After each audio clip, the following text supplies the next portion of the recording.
In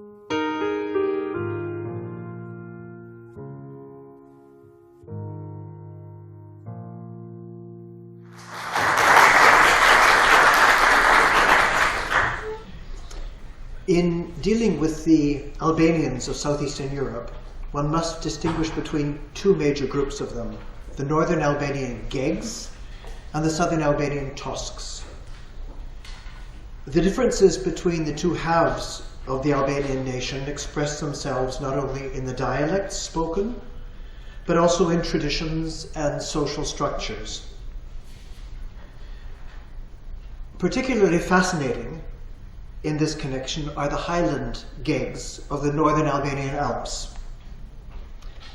Here, in their isolated mountain valleys, the highland tribes had little contact with the rest of the country and developed a culture of their own.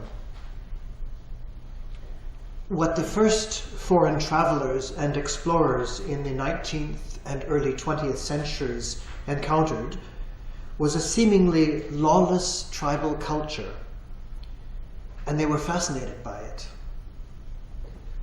Above all, they noticed that the highland tribes were armed to the teeth and made profuse use of their weapons. It was thus a potentially dangerous, exciting, and exotic place. But lawless, these tribes were not.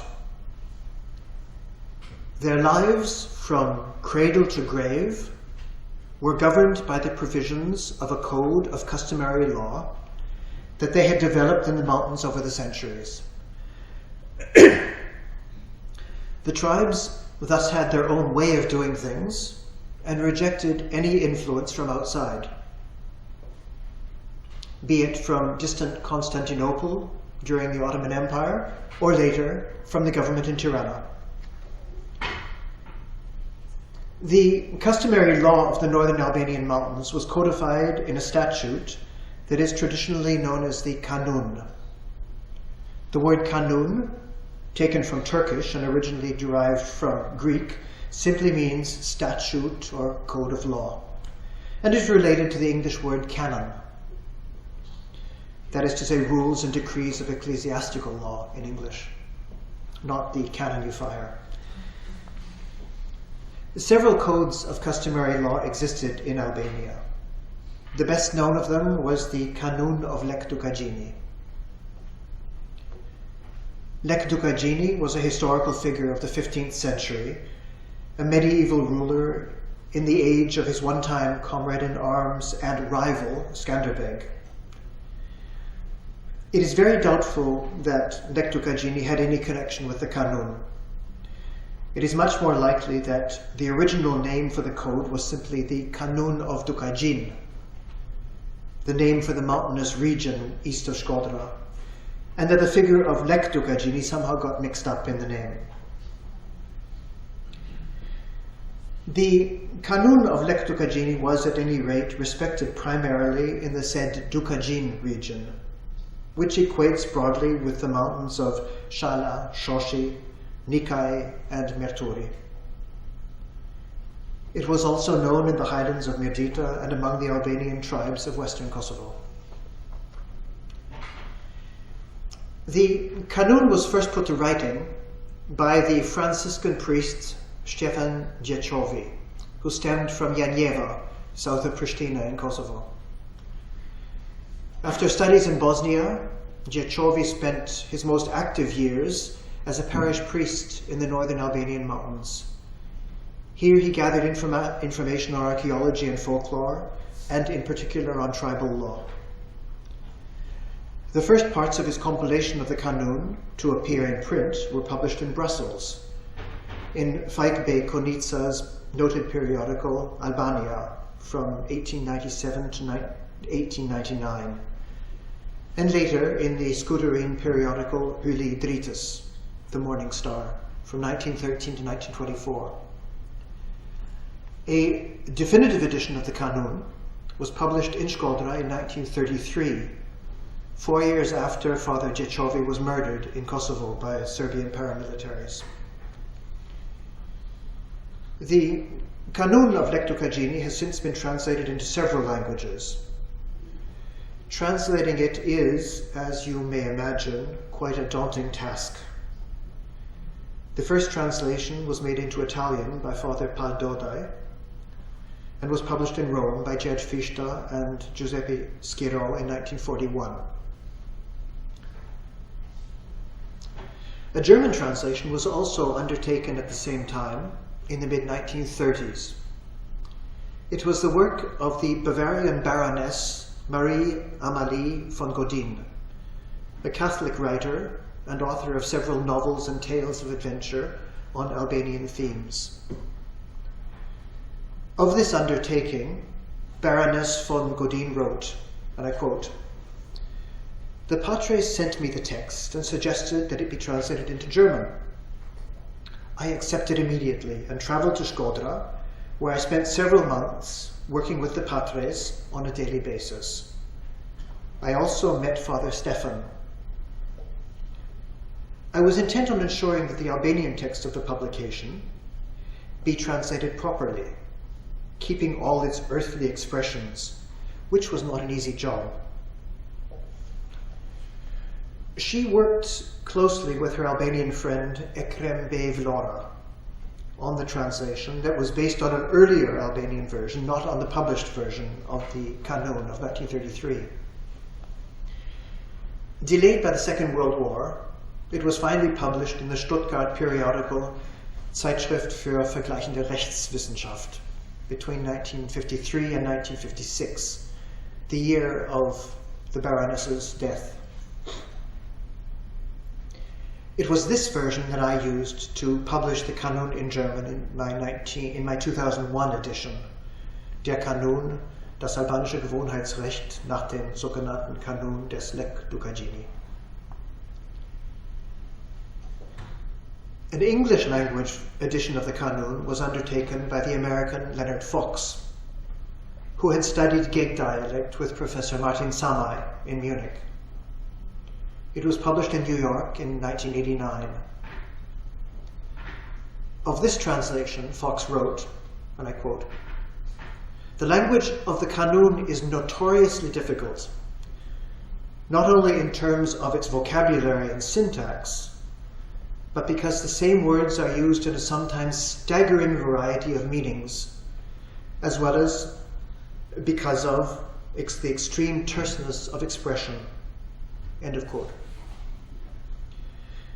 This large bilingual edition has been exceptionally influential in making the Kanun better known throughout the world.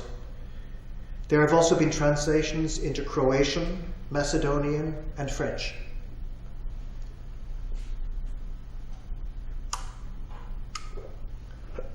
The Kanun continues to fascinate the world, now perhaps more than ever. This is primarily due to its connection with Albanian jakmarja, blood feuding, or vendetta. Blood feuding is of course known in Sicily and Calabria, but it casts its shadow equally upon northern Albania. The Kanun did not invent blood feuding, but it sanctioned it, justified it, and perhaps perpetuated it. It has become an indelible feature in the lives of many of the northern Albanian tribes, particularly the Catholic ones, interestingly enough. Originally, when a murder took place, it became the duty of the male relatives of the deceased to take revenge by killing the murderer. There is nothing unusual about this, but with time, things got out of hand. The relatives of the deceased party now had the right to take revenge, that is, to kill any male relative of the murderer, even his children, his father, or his distant cousins. This led to a tit-for-tat of murders involving countless innocent people in vendettas that could go on for decades, even when the original cause of the feud had been forgotten. The Austro-Hungarian scholar Baron Franz Noccha who traveled extensively in the northern Albanian mountains in the early years of the 20th century, collected death statistics from Catholic parishes in the mountains and discovered that in some of the tribes, the male population had been quite decimated as a result of feuding. He added, I quote, "One explanation for the very high level of murders is that all the Albanians, who are very touchy and proud by nature, are armed." End of quote. The second reason is that blood revenge was obligatory under Northern Albanian customary law. The male relative of a murder victim had no choice but to kill the murderer. He would otherwise be shunned by his fellow tribesmen. Forms of social pressure exerted against an unwilling avenger included handing him his coffee under the knee so that he would understand that blood revenge, murder, was the only way for him to retrieve his manhood. In the mid-1920s, under dictator Ahmet Zogu, later King Zog, the Albanian state was gradually able to extend its influence and authority in the northern Albanian mountains, but little was done to repress blood feuding. In the communist period in Albania, from 1944 to 1991, strict measures were, however, taken, and blood feuding was repressed in good measure. In western Kosovo, things were different, and the killing continued. There, by the 1980s, the Albanians came to realize that they would not be able to defend themselves from increasing Serbian oppression if they were busy killing one another in senseless feuds. In 1990, a major anti-vendetta campaign was initiated under the aegis of the noted folklore expert, Professor Anton Četa, and a committee of prominent Kosovo-Albanian intellectuals to solve and pacify the feuds, the many blood feuds that were ravaging Kosovo society. In the course of often dramatic scenes during well-attended public rallies, including several among Albanian Americans in the United States, he and his committee succeeded in pacifying over 900 feuds, and thus saved the lives of many of the male members of the approximately 4,000 families involved. Since the advent of democracy in Albania in the early 1990s, it must be noted that vendetta has come back with a vengeance, if you will pardon the pun. In the region around Shkodra and Lekë, in particular in Catholic communities, there are today many families living in fear and trepidation, where the menfolk rarely leave home and where the boys are unable to attend school for fear of being murdered. It is a major social problem in northern Albanian society and an acute embarrassment for the whole country. Nor does there seem to be any easy solution to the problem. But let us turn to the Kanun itself, as there is much more to it simply than blood feuding. Most of the provisions of the Kanun deal with settling property rights. Under property, I am referring primarily to land and to women. The English version of the Kanun of Lekë Dukagjini, published in 1989, divides the code into 12 books. These are the church, the family, marriage, house, livestock and property, work, transfer of property, the spoken word, besa, honor, damages, the law regarding crimes, judicial law, and exemptions and exceptions. The German version of the Kanun that I published in 2001, and which is broadly similar in structure, also divides the code into 12 books, though slightly differently. These are the church, family, marriage, weddings, inheritance, house, livestock and property, trade, that me? Honor, damages, the Kanun regarding crimes. Oh, okay, try over here. The Kanun regarding crimes, council of elders, and exemptions. In both versions, the Kanun of Lekë Dukagjini begins with the privileged position of the Catholic Church and of priests. I have here the distinct impression that Father Gjechovi, a member of the Franciscan order, added a few more privileges than were probably present in the oral versions he collected. The stipulations seemed to have been doctored a bit, to say the least. Indeed, I would say that the Kanun of Lekë Dukagjini was heavily manipulated and is thus somewhat artificial in parts. Gjechovi's provisions about the Catholic Church and the importance of the Catholic clergy were probably of his own invention. More genuine, in my opinion, is the more detailed Kanun of Skanderbeg that was codified by Frano Ilia and published much later in 1993. As I have stated above, most of the provisions of the Kanun deal simply with property rights.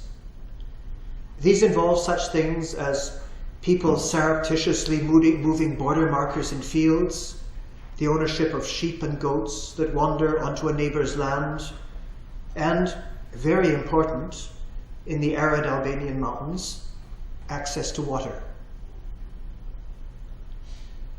Property rights also involved women, who were regarded as such. The Kanun specifically called women a sack for carrying things. Gruaja është shaku për me mbajt. Now, whether this sack refers to the hard physical labor women performed, such as carrying wood, or to the womb and childbirth, I do not know. At any rate, women had very few rights in northern Albanian society. Their only advantage was that they were not subject to feuding. One could shoot any male member of a murderer, but not his wife, daughter, or mother. This meant that women could play an official role, an unofficial role, in mediating between the two sides. But they also had to do all the farming and herding work outdoors because the men could not leave home. Women were, at any rate, considered property. First of all, of their fathers, who could sell them in marriage to the best buyer. Secondly, of their husbands, who had the right to kill them if they disobeyed. And thirdly, upon the death of the husband, of their sons. Particularly disgusting from a modern perspective was the tradition of the bullet wrapped in straw. This was given by the father to the bridegroom among the other wedding gifts, and implied that the groom now had the right to shoot and kill his bride if she disobeyed, and that he would have the approval of her parents to do so. There was only one loophole for women who wanting self-determination or a semblance of freedom. This was to change their gender and become a man. The so-called sworn virgins of northern Albania are one of the most fascinating phenomena of this culture. If a young woman absolutely refused to get married and had the mercy of her parents, she could promise before a council of tribal elders to remain celibate and could then take on the male gender role. These sworn virgins assumed virtually every aspect of the male role in tribal society. They dressed as men, took on male names in most cases, carried guns, smoked, became heads of households, and carried out male work. They were also accepted as men by the other males in the community and could sit and take counsel with them, though without the right to vote. The Albanian and Southern Slavic sworn virgin is said to be the only institutionalized female-to-male, cross-gender, cross-dressing role known in European society. Similar institutions occur in some Indian tribes in North America.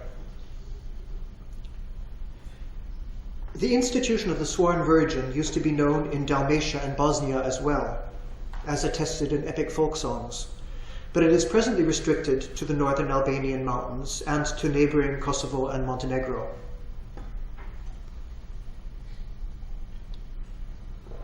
The phenomenon has a number of possible explanations. Firstly, the categorical refusal of a girl to enter into a pre-arranged marriage for which she had already been bought, in some cases as a child, would have besmirched the honor of the prospective bridegroom and thus led to a blood feud. By becoming a sworn virgin, the girl would no longer be abrogating her marriage contract and infringing upon the honor of the bridegroom's family. Secondly, upon the death of her husband, a woman with no sons immediately lost what little social status she had. If she did not remarry, she would be returned to her father, or forced to work as a servant for the family of her deceased husband, unless she could come up with a son. In other words, the system of patrilineal inheritance, that is to say that only men could inherit property, meant that a family with no male heir would need a surrogate son. Since the men in northern Albanian society were, and are again, deeply involved in blood feuding, there was a constant shortage of males.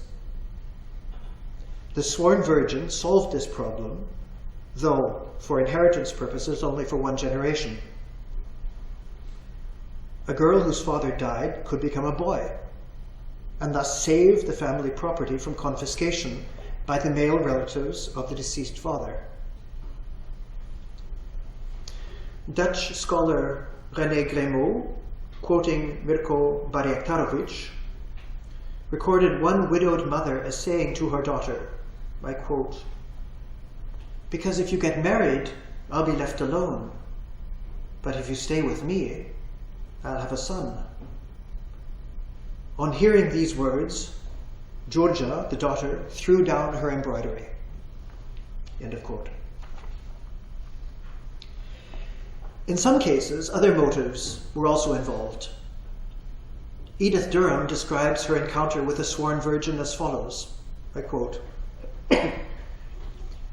"She had dressed as a boy, she said, ever since she was quite a child, because she had wanted to, and her father had let her. Of matrimony she was very derisive.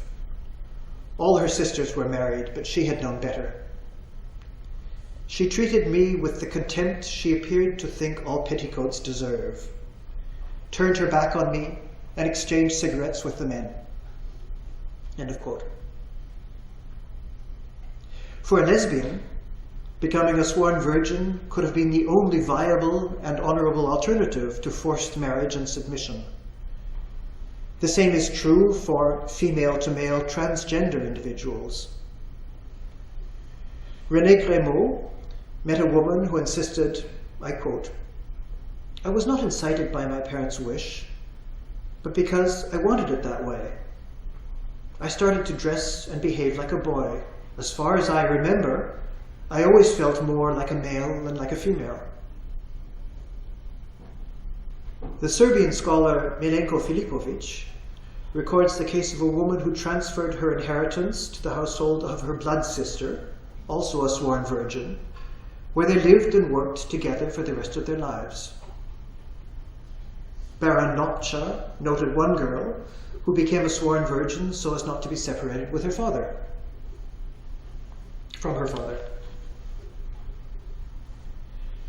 One can also imagine, or at least hope from a modern perspective, that there may have been some women who simply wished to avoid the vastly inferior status and subordinate role allotted to them in traditional Albanian society, which was characterized for them by a high degree of gender segregation, obligatory premarital virginity, marital fidelity, heavy physical labor, abuse by men, and in denial of basic human rights.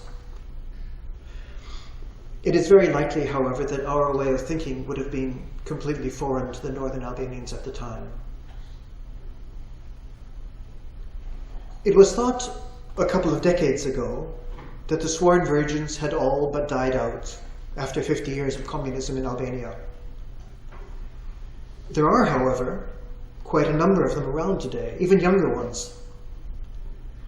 For anyone interested in the subject of the sworn virgins, I would strongly recommend you read Antonia Young's book, Women Who Become Men, published in the year 2000.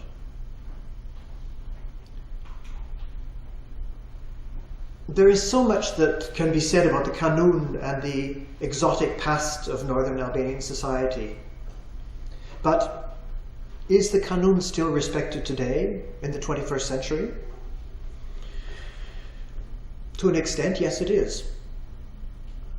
Despite the Albanian Penal Code, which is applicable throughout Albania, the population of the Northern Highlands is still acutely aware of many of the provisions of the Kanun and respects them. However, the Kanun is also widely misused. The perpetrators of many murders nowadays are simply plain murderers. And the murderers often defend themselves by claiming that the Kanun forced them to do it. On the other hand, murders that take place within the prerequisites of the Kanun often do not respect its provisions.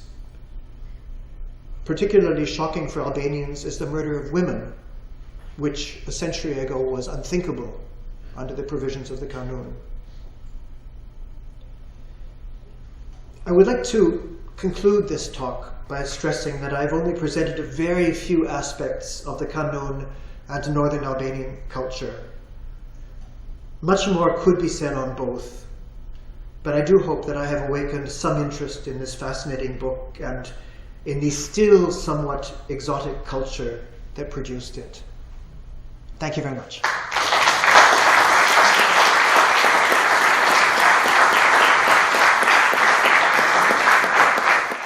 Rival, Skanderbeg.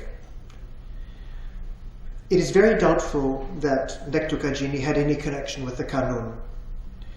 It is much more likely that the original name for the code was simply the Kanun of Dukagjini, the name for the mountainous region east of Shkodra, and that the figure of Lekë Dukagjini somehow got mixed up in the name. The Kanun of Lekë Dukagjini was at any rate respected primarily in the said Dukagjini region, which equates broadly with the mountains of Shala, Shoshi, Nikai, and Arturi. It was also known in the highlands of Mirdita and among the Albanian tribes of western Kosovo, Gegs of the northern Albanian Alps. Here, in their isolated mountain valleys, the highland tribes had little contact with the rest of the country and developed a culture of their own.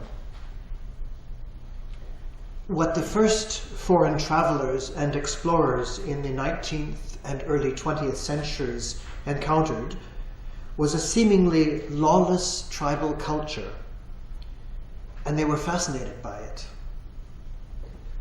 Above all, they noticed that the highland tribes were armed to the teeth and made profuse use of their weapons. It was thus a potentially dangerous was codified in a statute that is traditionally known as the Kanun. The word Kanun, taken from Turkish and originally derived from Greek, simply means statute or code of law, and is related to the English word canon. That is to say, rules and decrees of ecclesiastical law in English, not the cannon you fire. Several codes of customary law existed in Albania. The best known of them was the Kanun of Lekë Dukagjini. Lekë Dukagjini was a historical figure of the 15th century, a medieval ruler in the age of his one-time comrade in arms and dangerous, exciting, and exotic place. But lawless these tribes were not. Their lives, from cradle to grave, were governed by the provisions of a code of customary law that they had developed in the mountains over the centuries. The tribes thus had their own way of doing things and rejected any influence from outside,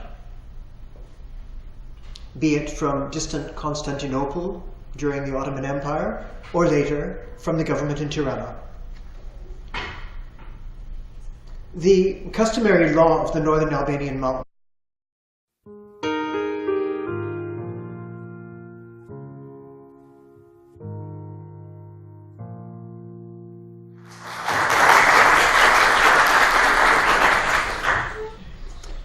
in dealing with the Albanians of southeastern Europe, one must distinguish between two major groups of them, the northern Albanian Gegs and the southern Albanian Tosks. The differences between the two halves of the Albanian nation express themselves not only in the dialects spoken, but also in traditions and social structures. Particularly fascinating in this connection are the highland